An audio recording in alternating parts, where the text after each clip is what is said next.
Shabbat Shalom, Shabbat, Shabbat, Shabbat, Shabbat.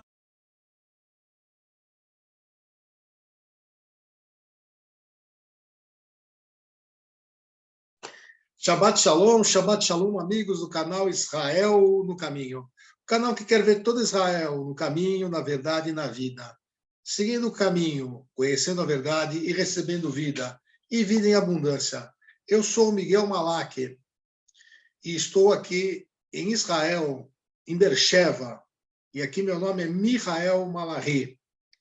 Hoje eu estou com o meu conterrâneo brasileiro, que também está em Israel, está em Rehovot, é Benjamin Serber. Shabbat Shalom, Benjamin. Shabbat Shalom, Beni. Shabbat Shalom, meu querido Miguel, e todos que estão aqui assistindo o Israel no Caminho. É isso aí. Beni, a Parashá de hoje chama Pekudê. É a última Parashá do livro de Êxodo, né? E a tradução é enumeração, né? Ela fica em Êxodo 38, 21 e vai até o final de Êxodo, que está em 40, 38. A Parashá, você sabe, é os 5 primeiros livros, que é a Torá, os 5 primeiros livros da Bíblia, né? E nós temos também a Haftará, a porção da Haftará. A porção da Haftará é a porção de 1 Reis 7:51 a 8:21. A Haftará é a porção do Antigo Testamento, a parte dos profetas. Está aqui em 1 Reis. A Brit Hadashá, que é a nova aliança, né? Seria o Novo Testamento, né? Está em 2 Coríntios 9, de 6 a 11. E o salmo da semana é o Salmo 45, Beni. Então, você preparou alguma coisa para compartilhar com a gente sobre essa Parashá? Sim, começando com a Parashá, que, como você disse, é a última Parashá, a última porção desse segundo livro da Torá, Shemot, que em português se traduz como Êxodo, mas a tradução do hebraico original é nomes, né? Shemot, nomes. E é muito interessante que esse é chamado o livro da redenção, né?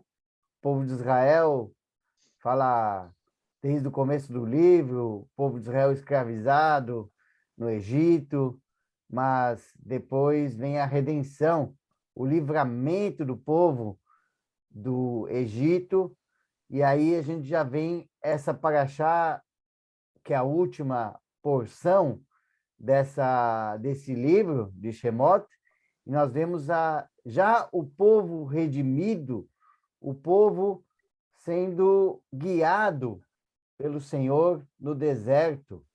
E essa Parashá, que chama Pekudei, que fala a enumeração, né? Então, tem uma contagem aqui, tem uma verificação de várias coisas. E que coisas são essas? É em relação ao Mishkan, ao tabernáculo. Olha que maravilha! Depois que o povo passou por uma escravidão tão grande, né, nas mãos do faraó no Egito, muitos do povo já estavam perdendo a fé, estavam perdidos fora da vontade do Senhor. Qual a vontade do Senhor para as nossas vidas? Que a gente esteja sempre diante da presença dele, que a gente esteja na Shekhinah, na presença do Senhor. E aí ele nos guia, ele nos direciona através do seu Ruach, né, do seu espírito.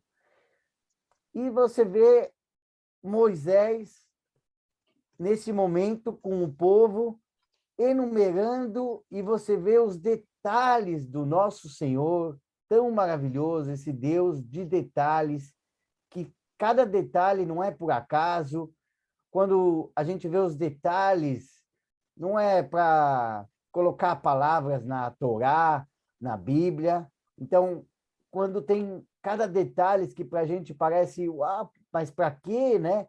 Colocar nesse momento que a gente vê nessa paraxá, nessa porção sobre o Mishkan, falando do ouro, falando da quantidade das peças para a construção desse Mishkan, desse tabernáculo, que era para acompanhar o povo no deserto, que era a referência da Shekhinah, da presença divina, e nós vemos cada detalhe, cada preocupação, e o povo unido, olha que importância, o povo que estava, cada um lá, tentando sobreviver na escravidão, agora o povo está unido com um só propósito, a construção do Mishkan, do tabernáculo, e a presença divina, e a união desse povo.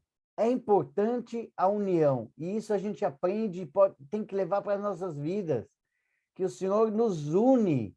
Ele não é um Deus de divisão, ele é um Deus de união, um propósito maior.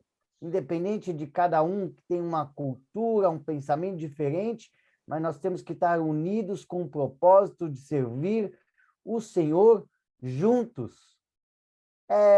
Aqueles que, muitas vezes eu escuto hoje em dia, muitas pessoas do Brasil, até mesmo de Israel, falam, não, mas eu quero servir a Deus sozinho no meu quarto, na minha casa. É muito bom e é importantíssimo servirmos ao Senhor e buscarmos Ele na nossa casa todos os dias, mas é importantíssimo e é necessário e faz parte buscarmos juntos. E a palavra diz, suportai-vos, amai-vos uns aos outros. Seria uma hipocrisia eu falar, não, eu quero buscar Deus só na minha casa, eu quero ficar aqui, mas é muito...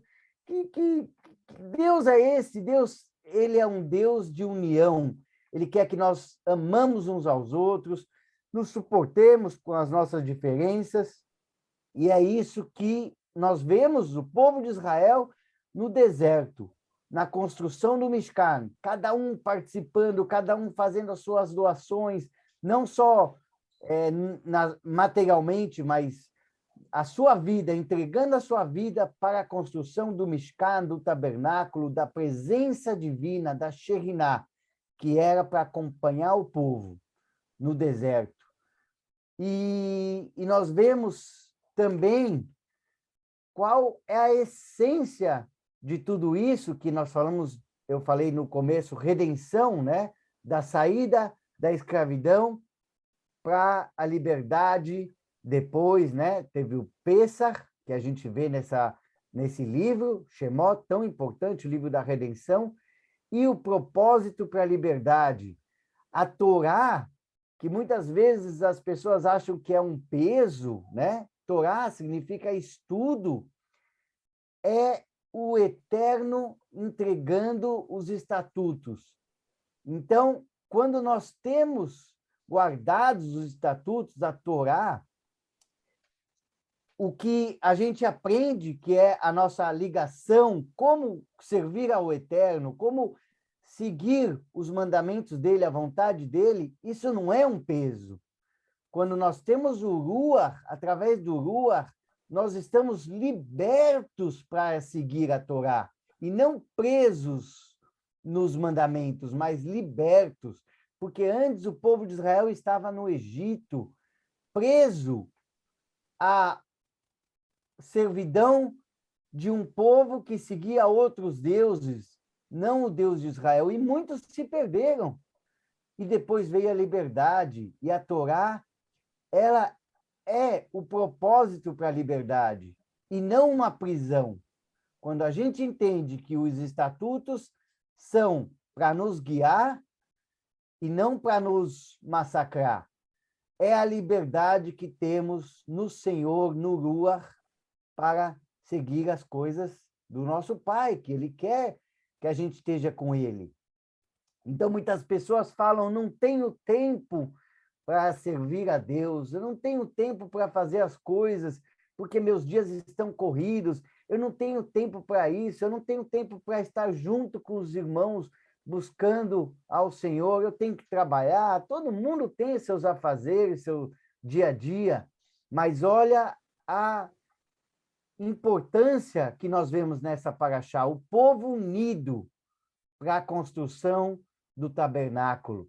Nós precisamos estar unidos. A gente precisa todo dia orar e falar: Senhor, não permita que nada tire essa união. Então, Baruch Hashem, Todá Lael, que nos uniu aqui. Eu, você, Miguel, para que a gente possa ser instrumento também de levar a palavra. E estamos aqui. E não deixemos o cotidiano do dia a dia nos atrapalhar para a gente seguir esse propósito maior nas nossas vidas, que é falar do Senhor, levar a palavra e seguir ela dentro dos nossos corações. E aí nós vemos o quanto foi gratificante todo esse trabalho do povo de Israel. Moshe, e nós vemos dentro dessa paraxá, a gente, mais precisamente em Êxodo 39, 43, Moshe, o líder, abençoou o povo, reconheceu, né, ele como líder, ele como aquele que recebeu as instruções do Eterno, lá do Monte Sinai, para todo o povo, e as instruções, quando eu falei o Eterno, o Senhor, ele é detalhista. Cada coisa do tabernáculo, a roupa do sumo sacerdote, os utensílios, tudo, nada é por acaso que está escrito. Ah, mas parece que tem muita coisa aqui que não é relevante. Não, se está escrito é porque é importante para a gente entender que nós temos um Deus de detalhes, um Deus que preocupa com cada coisa. E aí a gente percebe que muita gente fala: não, mas Deus não pode estar preocupado com essa causa minha, ele tem que se preocupar com as guerras no mundo. E aí muita gente faz essa separação, que Deus precisa cuidar das coisas grandes, porque as coisas pequenas Deus não vai estar cuidando, porque tem muita coisa mais grave no mundo, né, para cuidar. Deus é Deus Todo-Poderoso, para ele não tem coisa pequena e coisa grande. Então você também, cada um de nós, cada coisa nossa é importante para Deus, como a gente se sente, como a gente faz, e fazer o melhor. E aí a gente vê os detalhes. Mas Deus estava lá e Moisés estava recebendo as instruções dele, cada detalhe do véu e das roupas e dos utensílios. Mas a pessoa pode pensar: o que é importante isso? Porque Deus quer mostrar que cada coisa para ele é importante, cada detalhe. A gente possa fazer os detalhes do nosso melhor para ele, para o reino dele, e com nossos irmãos. Quando a gente ama as pessoas, ama as criaturas do Senhor, ama os nossos irmãos, a gente está cumprindo a lei, está escrito na palavra. Escrito isso em Romanos. E nós vemos o líder Moisés abençoando, reconhecendo, vendo que o povo fez junto, ele não fez nada sozinho, a participação do povo. E aí a gente percebe que ele abençoou o povo no final, não no começo. A gente percebe isso, e é uma lição para as nossas vidas, que o começo pode ser fáceis. Ah, vamos fazer a obra, vamos começar, vamos fazer alguma coisa para o Senhor, trabalho social, vamos levar a palavra do Eterno.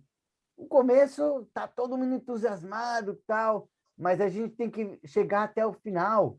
A gente tem que chegar a fazer as coisas, não parar pela metade. Que a gente possa, nos projetos, tudo que a gente fizer, a gente faz e ter uma continuidade. E aí você vê o objetivo do Mishkan, do propósito, o zelo e o entusiasmo. Eles têm que estar sempre, não só no começo. E a resistência e a persistência para fazer o nosso melhor, para a obra do Senhor, para as coisas dele, e buscando o Senhor nas nossas vidas.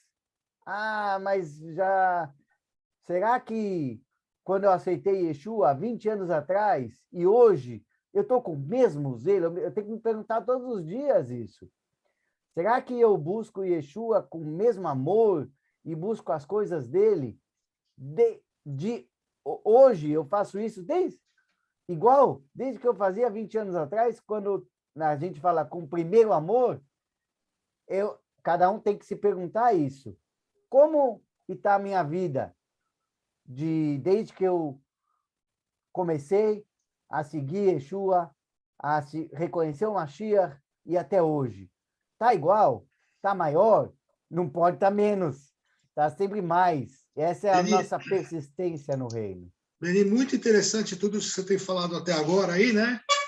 Mas na parte da Paraxá, você disse bem todas as coisas e você viu que também tem o peitoral, né? O peitoral do sumo sacerdote, né? E eu queria focar, né? Focar no peitoral do sumo sacerdote, viu, Beni? O peitoral do sumo sacerdote, que é muito importante, porque eu creio que quando Deus fala com Moisés, né? Ele mostra, né? Talvez Moisés chegou até a vislumbrar, né? Como seria a Nova Jerusalém, né? E viu no sumo sacerdote aquela roupa, aquele peitoral com aquelas pedras maravilhosas, né? Aquela roupa toda, né? Então eu vou te ler um texto aqui, né? Que está na Bíblia, em Mateus 26, 62. Levantou-se então o sumo sacerdote e perguntou-lhe: Nada responde? Quem é que esse dispõe contra ti? Jesus, porém, guardava silêncio. E o sumo sacerdote disse-lhe: Conjuro-te pelo Deus vivo, que nos diga se tu és o Cristo, o Filho de Deus. Respondeu-lhe Jesus: É como disseste, contudo vos digo que vereis em breve o Filho do Homem assentado à direita do poder e vindo sobre as nuvens do céu. Então o sumo sacerdote rasgou as vestes, dizendo: Blasfemou! Para que precisamos ainda de testemunha? Eis que agora acabas de ouvir a sua blasfêmia. O sumo sacerdote da época, que era Caifás, ele rasgou aquelas vestes, Beni. Ele rasgou aquelas vestes maravilhosas que foram feitas com produto aqui da terra. Mas eu queria que você falasse das vestes que Moisés viu, que provavelmente foi do sumo sacerdote verdadeiro, que é Yeshua, né? Nosso sumo sacerdote, como diz aqui, ele vai estar à direita de Deus, né? Ele vai estar assentado à direita de Deus. Ele está agora, né? Assentado à direita de Deus, né? Então eu queria que você falasse sobre isso. Então, você falou sobre as pedras, né? As As pedras pedras, do... sobre as pedras, exatamente, sobre as pedras, né? E sobre essa vestimenta, que é uma alusão, né? A vestimenta do nosso sumo sacerdote. Quem é o nosso sumo sacerdote, Beni? Yeshua. Yeshua ainda.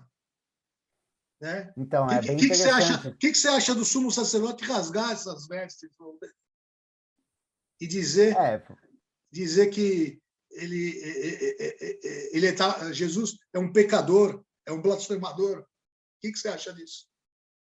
Naquele momento foi a parte do povo, que como muita gente a gente escuta aí, e faz parte até de um entendimento antissemita, que falam, o povo de Israel não reconheceu Yeshua. Uma boa parte do povo não, porque estava escrito, isso já não era para todo o povo aceitar naquele momento, tinha que vir a plenitude dos gentios. Mas a base de Yeshua é de judeus. Os discípulos, os 12, né? Assim como teve as 12 tribos, e aí você vê a pedra sacerdotal, né? O Kohen Gadol, o sumo sacerdote, que carregava as 12 pedras, se referindo às 12 tribos, e Yeshua também teve os 12 primeiros discípulos, né? E para cumprir isso.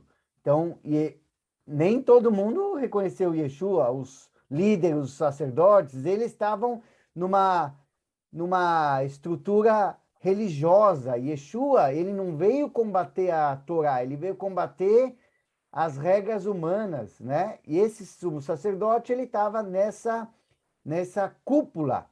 E a gente sabe, é muito importante deixar claro que essa cúpula, naquele momento, eles estavam corrompidos. Eles tinham corrupções. e eles estavam muitas vezes em conchavos, como a gente fala a palavra em português, com os romanos, com o Império Romano. Então tinham coisas que eles estavam se vendendo, né? Os sumos sacerdotes, eles tinham que cuidar do povo, cuidar da lei, né? Mas em muitos casos eles preferiam se preservar a própria imagem deles e ganhar com os romanos, o Império Romano, que a gente sabe que o Império Romano era o império que massacrava Quer o povo de dizer que Israel os naquele judeus não momento. tiveram culpa, então. Aqueles judeus não tiveram culpa. Os judeus não mataram Jesus Cristo. É isso que eu estou falando. Quem matou Yeshua foi o nosso pecado, o meu Os pecado, o seu pecados. Isso, pecado. exatamente. Se Exatamente. você olhar, Ele nasceu para isso, né? Ele é o Corban perfeito, né? sim, Isaías 53, Isaías 7,14, 9,6, mas se você olhar como liderança, não como povo, os líderes naquele momento, os sacerdotes, a Estavam liderança que estava corrompidos. no sinédrio, eles estavam corrompidos. Isso não Estavam no significa que todo pecado. povo. Eles estavam no pecado, né? Sim, Yeshua veio combater a religiosidade, a hipocrisia daqueles líderes. E que hoje pode existir também outros líderes. Uhum. Não é só naquele tempo.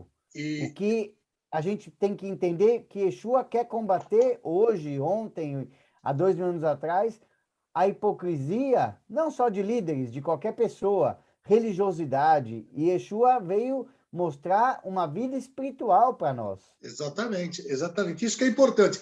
Porque quando eu vejo essa cena, Beni, eu vejo assim, que é um homem vestido de Deus, né?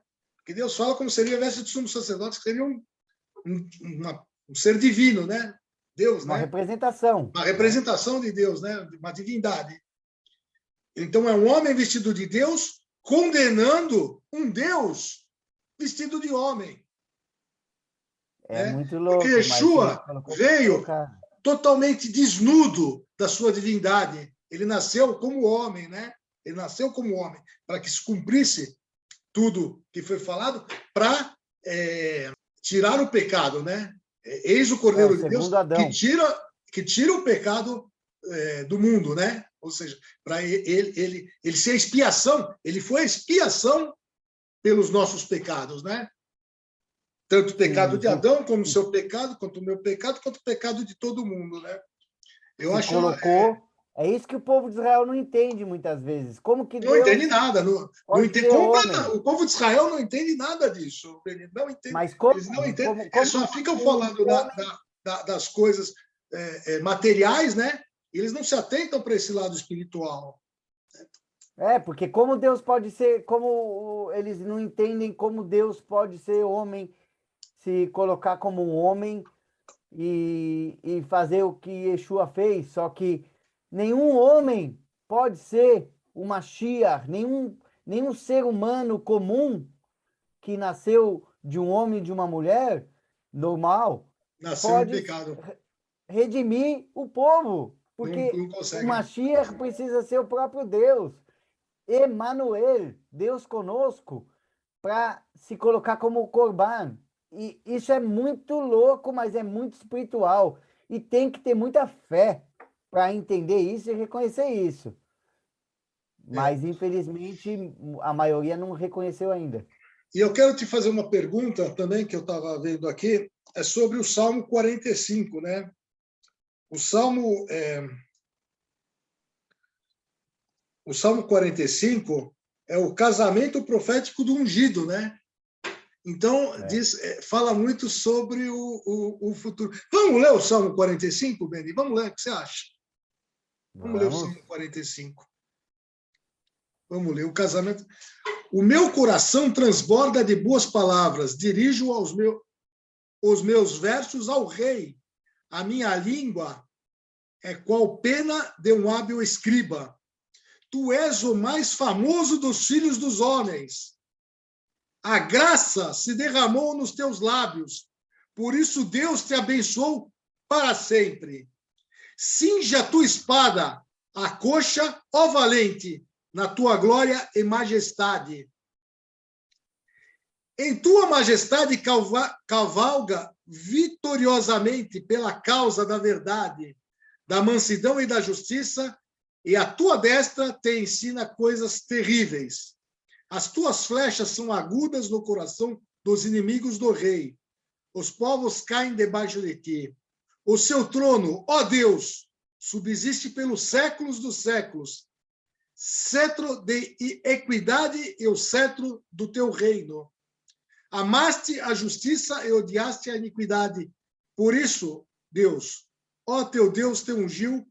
Por isso, Deus, o teu Deus te ungiu com óleo de alegrias mais do que teus companheiros. Todas as tuas vestes cheiram a mirra e olhões e cássia. Dos palácios de marfim, os instrumentos de corda te alegram. Filhas de reis estão entre as tuas ilustres donzelas. A tua mão direita está a rainha, ordenada de ouro e ofir. Ouve, filha, e olha, e inclina teus ouvidos. Esquece-te do povo e da casa do teu pai. Então o rei se afeiçoará à tua formosura. Ele é o teu senhor, presta-lhe, pois, homenagem. A filha de Tiro estará ali com presentes. Os ricos dos povos suplicarão o teu favor. A filha do rei está esplendente lá dentro do palácio. As tuas vestes são entrecidas de ouro. Em vestido de cores brilhantes será conduzida ao rei. As virgens suas companheiras que a seguem serão trazidas à tua presença. Com alegria e regozijo serão trazidas. Eles entrarão no palácio do rei. Em lugar dos teus pais estarão teus filhos. Tu os farás príncipes sobre toda a terra. Farei lembrando o teu nome de geração em geração, pelo que os povos te louvarão eternamente. Beni, a noiva somos nós, Beni. A noiva é a igreja. É verdade. A noiva tem que estar adornada, né? A noiva tem que estar adornada. E tem que receber o noivo, né? Quem é o noivo, Beni? Quem é esse noivo que vem com a veste do sumo sacerdote, né? Isso aqui já fala de um tempo futuro, que é aquilo que nós esperamos, né? Para seguir a eternidade, os 1000 anos, né? Que se seguirão, né? Da eternidade aí, né? Então é isso, Beni. Acho que foi bom, esclarecedor e vamos. Semana que vem tem mais, né? Com certeza. Aí a gente aprende. Agora terminamos o segundo livro, então a gente sempre fala Hazak, Hazak, Venit Hazek. Forte, forte e fortalecidos, né? No final Hazak do livro. Baruch, Hazak Baruch, né? Com certeza, Hazak Baruch, Hazak Vemat. É isso aí, Beni. Então, Shabbat Shalom, até semana. Shabbat Shalom.